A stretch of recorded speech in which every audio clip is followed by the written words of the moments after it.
I love writing. It's a part of who I am as a person. Something that allows me to express myself in ways that I wouldn't be able to otherwise.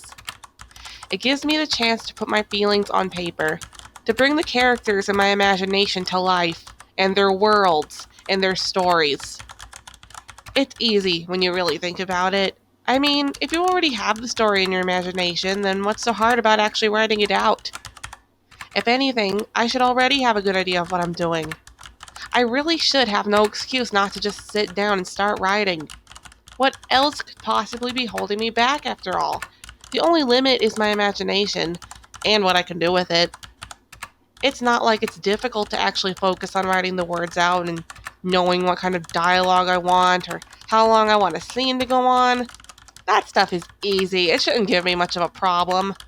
Why, I bet I could start a new story now and I'd be finished with it by the end of the week.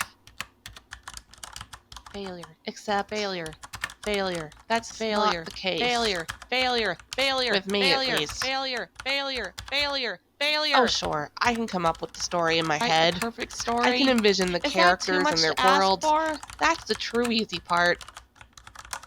Putting it all down on paper is a whole other story, though.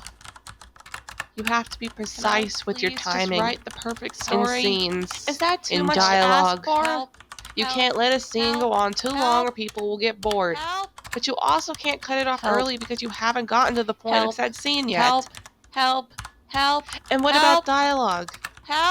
I hear people talk all the time. I don't know what I'm doing. I just want dialogue. I picture different dialogue in my head. But why is that so hard? And why does it take me several chapters to finish a whole plot point?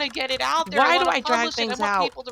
Why can't I make things precise and neat? Why can't I just write perfect story? Why can't I be perfect? Why can't I be like everyone else? Why? Why can't I? It's not fair. It's not fair. It's not fair. Do that. Why can't I? Why can't I? It's not fair. I want to be perfect. Failure. I want to be a good writer. Failure. I don't think I'm a good writer. I'm not a good writer. I'm not perfect. I never will be perfect.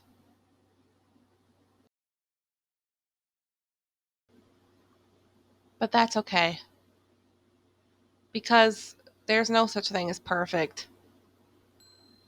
Perfect is an illusion. It's a mindset. One that we as humans are all too prey to falling into. With what we are presented in the media, what we read, what we watch, what we listen to, who we listen to, have all been carefully crafted and catered towards the idea of perfectionism. Celebrities are put up on a pedestal. Different movies are hailed as the best film ever made. Different books are hailed as the best book ever written. We feel as though we can never catch up, or that we can never compare to these things. Or rather, what is the point of us even trying? If the perfect book already exists, then why should I bother trying to write one myself? Why should I try to make the perfect film if such a thing is already out there in the world? What is the point? The point is, there is no such thing as the perfect film. Not the perfect book. Not the perfect person or the perfect song. Even the most well-crafted things carry flaws with them, even if they aren't outright noticeable to begin with. And even then, even if they are better, even if they are good, that doesn't mean they got that way overnight. It took work. It took effort. The people who wrote these books, made these films, sang these songs, did not do so overnight. They worked until they reached what they felt was perfect. And that's what I'm going to do too. I am going to work towards my idea of perfect. Something I can be proud of. It may end up with flaws, but it'll be mine, and it'll be done, and I can say that I did it. In spite of everything, I did it. Because I stopped buying into perfect as fact. Simply because it isn't.